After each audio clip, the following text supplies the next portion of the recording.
Hello, business owners. As you can see on the back, hanging on the flag, is an ANSI placard. Yes, and it says half a nut, fuck you. There are three culprits there who approve and condone of what a chairman said in a telephone voicemail back in 2019. Russ Cheney.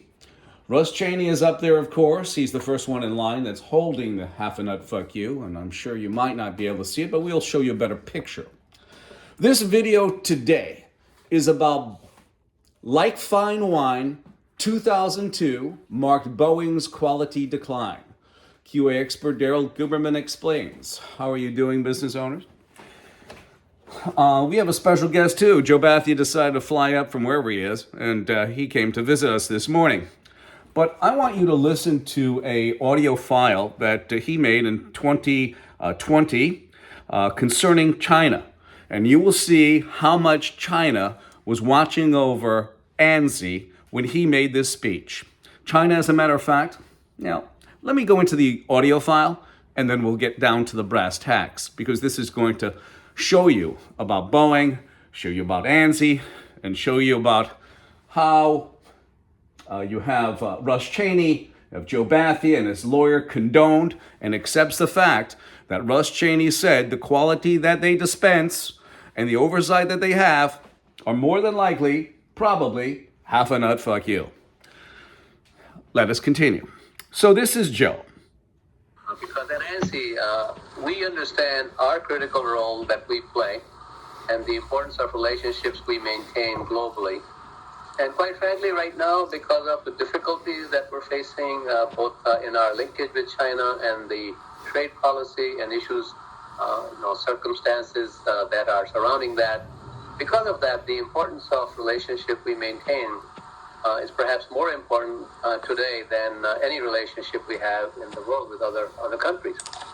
Sadly, right now, because of the difficulties that we're facing, both in our linkage with China and the trade policy and issues, circumstances that are surrounding that, because of that, the importance of relationship we maintain is perhaps more important today than any relationship we have in the world with other countries.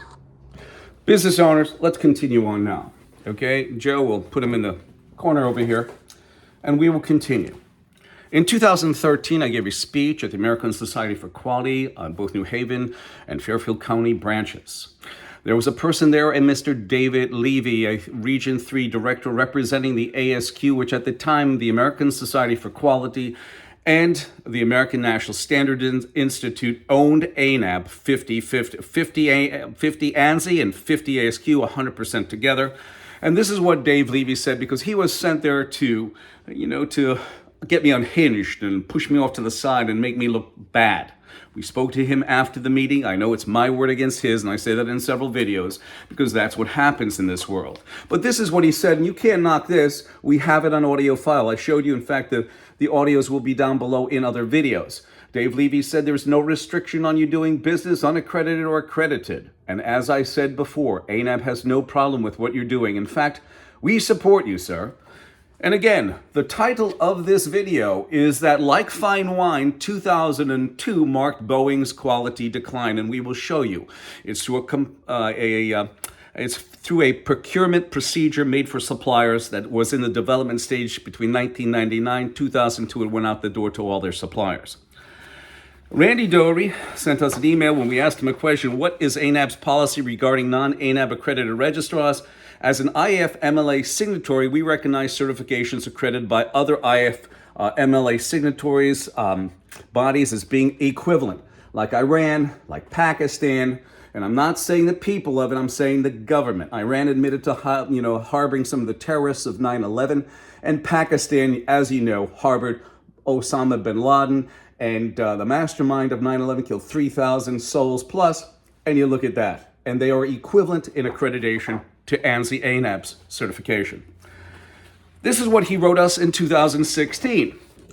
Randy wrote, and I will tell you this, in 2014 when he wrote that, he was the vice president of ANAB, the chairman of the IAF, and he sat as a principal on the IAF 990 tax form. 2016, I guess, because we were doing a lot of videos showing the inconsistencies of an ANSI-ANAB certification. He said, but we recognize and accept that there are conformity assessment bodies and accreditation bodies, such as your body and your accreditation body, that are not part of the IAF and ILAC structure. Nor would we want to be, and we're going to show you why in a little bit. On that same letter, he invited us to join either ANAB or the IAF or both. And he says it's all voluntary. Okay? ANSI, the American National Standards Institute, and you heard what Joe Bathia said, they had a little bit of problems with China. China was watching over ANSI and ANAB when he was giving that speech. So he is lying. Here you go.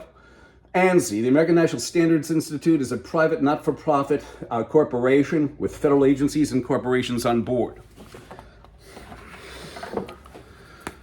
2015, Randy Doherty, then the Vice President of ANAB, Chairman of the IAF, handed over, and also he is on the IAF tax form as a principal, handed over leadership to Zhao Jinwu, a communist Chinese national who is mandated by his country of origin to take your data through the China National Intelligence Law, Article number 7. He is also the chairman, or actually chief executive, of the China National Accreditation Services that certified the suspect lab in Wuhan, China in 2017.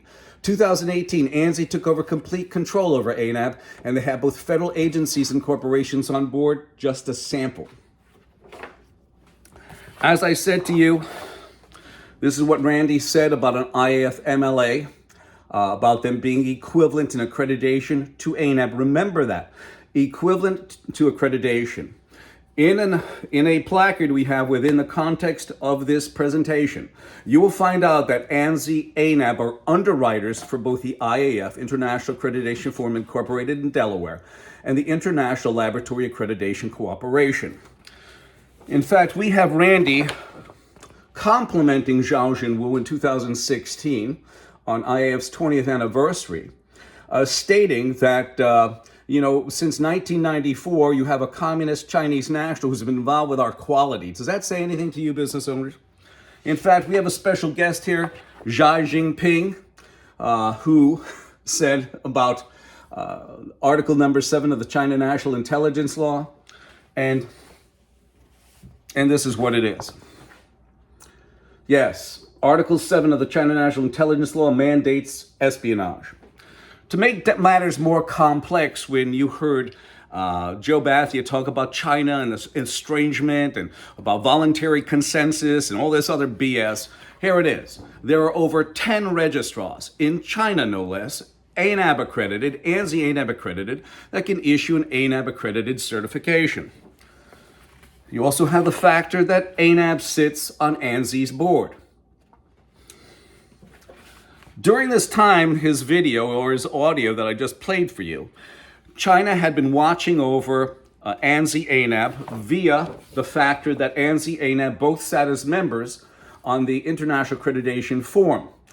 China had control over IAF, incorporated in Delaware, International Accreditation Forum, incorporated in Delaware, no less, very close to Washington, nice. And you have ANSI and ANAB both sitting there being controlled and manipulated by communist China from 2015 to 2021. On top of that, sitting by ANSI ANAB, Joe Bathia, is Iran, no less, and Pakistan. Isn't that a tender moment in a terrorist world? Take a good look at that one. We have, as I showed you, Joe Bathia, failure. You will see about aerospace. You'll see, in other videos, you'll see Lockheed Martin. Okay, Lockheed Martin got hacked by China in 2009. 2012, a division of United Technologies Sikorsky aircraft got hacked by China, 2012. 2015, Lockheed buys Sikorsky aircraft from United Technologies for top dollar, $9 billion after the company had its technology raped. And in the Connecticut Mirror, it stated, with China's okay, Lockheed Martin goes to purchase Sikorsky aircraft. And you have all the representatives here. DeLauro, Blumenthal, Himes, and Murphy, all state, within the context of the article, congratulations for working with Communist China. Isn't that nice? And then you have medical. I'm only going into these two right now, but we have a ton of information on automotive, laboratory, etc. And you have the factor of with medical, like Pfizer, who sits on ANSI's board. By the way, so does Boeing and United Technologies. It gets better. The FAA sits there. But anyway, we go to Pfizer. Pfizer had 15 million vials of COVID vaccine returned because of contamination and also skipping quality processes.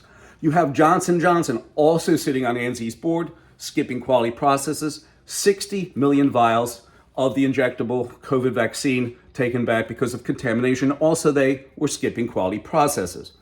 You have with Boeing, you have the factor that Kobe Steel and Boeing were caught fudging documentation. You cannot make this up. Anything this guy is touching, like I said, it must be half a nut, fuck you, is their mission statement.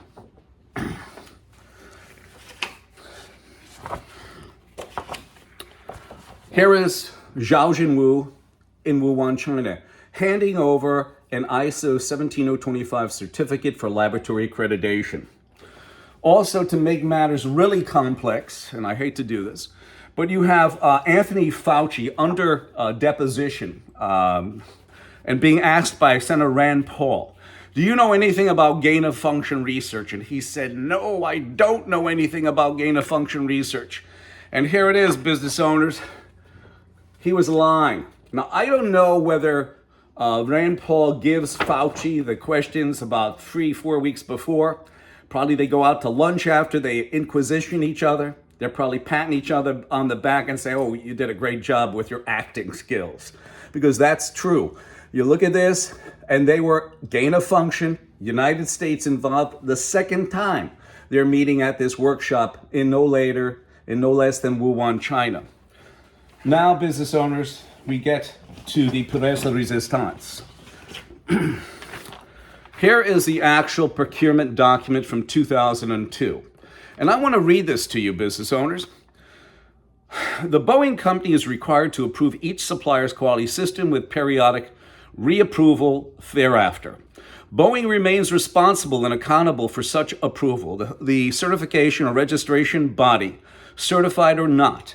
The survey, review, and approval decision process includes the following: a review of the supplier's past quality performance, a review of the supplier furnished copies of recent quality system assessments performed by other parties, on-site Boeing survey of supplier's quality system if need be. Our preference is to deal with proven suppliers with excellent quality performance and not have to do on-site audits. So it started in 2002, the degradation of quality, where they take a piece of paper as a viable form of an inspection. Isn't that a tender moment? Boeing. And what they talk about all the time at ANSI is impartial oversight. Well, it appears to me that, I guess, Boeing doesn't even do impartial. They don't do anything. Don't get me wrong. They probably send out some people for on-site audits, but most of the time, they're taking a piece of paper. In fact, you have Tim Lee, who sits, and by the way, this snapshot was taken off the website on 11/21/2020. And here's the actual web page from ANSI ANAB. And it shows you, and I blew it up a little bit, it shows you that Boeing sits on their board that can grant, suspend, and withdraw certification. So what is that telling you, business owners? Looks like it didn't work.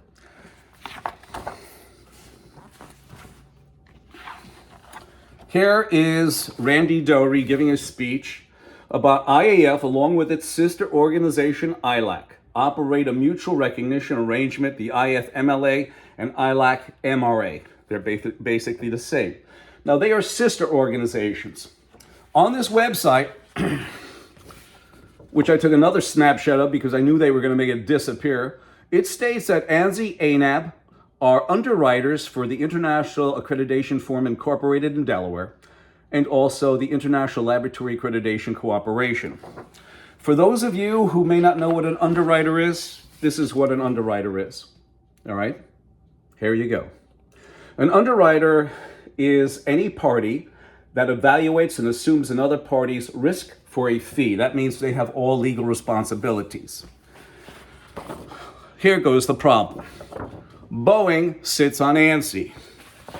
The FAA succeeded inspection technique to Boeing during the process of the design and development of the 737 MAX. The FAA at the time said, we don't have enough people to watch over them. Well, they sit on the same board in bed with each other. On top of it, in a procedure that was written in 2003, a heads up 22, okay? On reference page 2, this is what was on there. 4.1.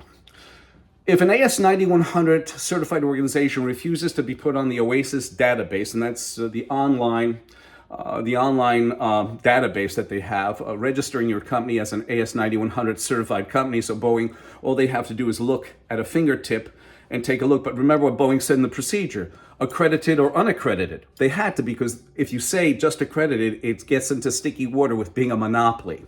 So you have the first one. If you refuse to be on the database, it's no good. And this one is the kicker. You tell me if these two items within this procedure that was written in 2003 by ANAB, it states that if you refuse to pay database fees, you get your cert taken away. Does that sound like quality to you, business owners? This came right off Boeing supplier portal. In fact, this is the actual web page, okay, a piece of it, of their portal, that states, certification body is accredited for these quality management system by ANSI, ASQ, a National Accrediting Board. Now it's ANSI, ANAB.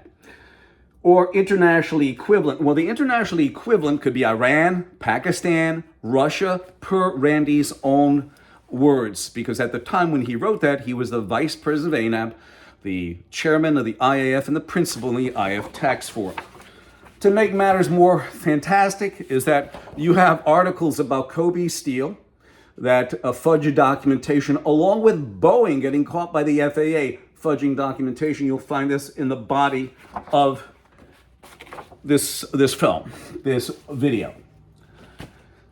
You have Russ Cheney, and Russ Cheney called me up after I exposed the factor of Pamela Sale, who at the time was their vice president of laboratory accreditation. She said under deposition that from one laboratory to another is inconsistencies in protocols. There is no structure. How could they give a quality cert when there is no structure?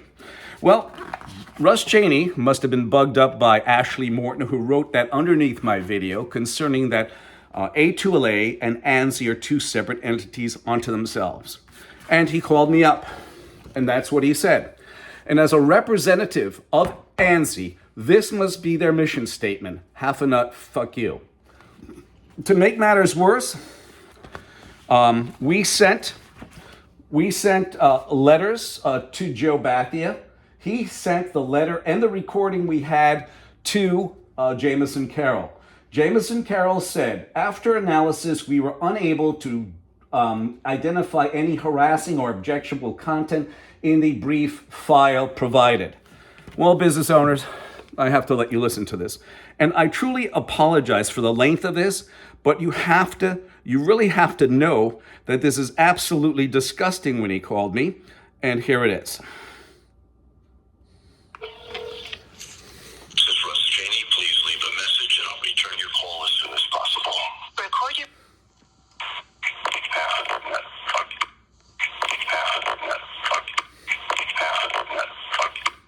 Yes, he did say half a nut fuck you, and on top of it, he's got government agencies and corporations on board, plus the board itself. They must approve and condone half a nut fuck you. You also have the factor that you heard Joe Bathia talk about the estrangement kind of with China, while China, during his recording, China was watching over ANSI and ANAB because they had control of the International Accreditation Forum in Delaware. So when I went to, I went to New York to see ANSI. I went there on a Saturday. There was no signs outside saying ANSI was even in the building. I asked one of the security guards outside the building, I said, listen, is ANSI in there? And he had to look. He looked about 10 minutes. He finally said, yeah, it's on this, I think the 11th floor or something. And there's no signage, nothing. I went down to Washington, D.C. Washington, D.C. was funny because it's at 1899 L Street Northwest. I stood out there, I dealt with the police down there, and the police officer said, "What are you doing down here? Do you have a permit?" Well, I said, "I signed out the documentation 3 weeks ago. I can't help it that Washington's crime is so bad that the officer, Officer Goss, did not get back to me." I said, "I can't help that." I put out all the documentation, showed it. She said, "What organization do you belong to? Who are you representing?" I told her, integrity, honesty, and the truth. So I let them listen to Russ Cheney's audio file, and they just said, First Amendment rights, you can stay here, and I did. But this is the sign that should be out there, both in New York and also Washington. It says, "Half a nut, fuck you," and that is not me saying it. That is Russ Cheney, who is the chairman, who says it. On top of it, business owners, and the final piece of this puzzle, I apologize for the length of it. I put in a 54-page document because in June, they had a nomination for director at large. I just said, well, what the heck I'm going to put in? Maybe it's been 3 years since Russ Cheney said that, half a nut, fuck you. It's been 3 years since their lawyer, Jameson Carroll, denied that he even heard what and I told Jameson Carroll in a video, I said, why don't you go and play that audio file for your wife's voicemail, see how she likes it. Well, it's terrible not to get an apology from an $84 million, as of 2020, $84 million boondoggle. And that's what it is. Because when you have a chairman disrespect me, disrespect their organization, he should be fired. They didn't fire him. I would say, see, these are poster childs for half a nut, fuck you. Anyway, we put the 54-page document in, thinking that this was forgotten, forgiven, I forgave. Not really, because you know something? It takes a big man or men to apologize to another. They don't. They're weasels. Weasels. Well, anyway. Who sat on there? There were 9 questions that I had to answer as to what Daryl Guberman is bringing to the table for the American National Standards Institute. Well, as you can see, the reason why I wanted to get on the board is to change your mission statement from half a nut fuck you to something else. Because they are not a standards organization. They are a half a nut fuck you per Russ Cheney. Those are not my words. He's the representative. In fact, the lawyer, Jameson Carroll, thought that I was a member. And listen to what Russ Cheney says on the 9 questions. He said, "The committee appreciates your interest in serving in an ANSI leadership position and your willingness to provide us this additional information. Sincerely, Russ Cheney." And that's at the bottom, right there. It's just unbelievable, business owners. I'm going to leave it here. But as I say to you again in closing, this is ANSI's quality. Look at it. I went through Pfizer, skipping quality processes, returning 15 million vials of contaminated COVID shot. I was also at Pfizer in New York, standing in front doing a small video. Also, you have Johnson & Johnson, who's messed up 60 million vials of COVID injection, and they too were skipping quality processes. You have Boeing seceding inspection to their suppliers just because they have an AS9100 certificate. That's scary quality, and on top of it, fudging documentation on metals that are going into those aircraft. You know, business owners, I would really think twice.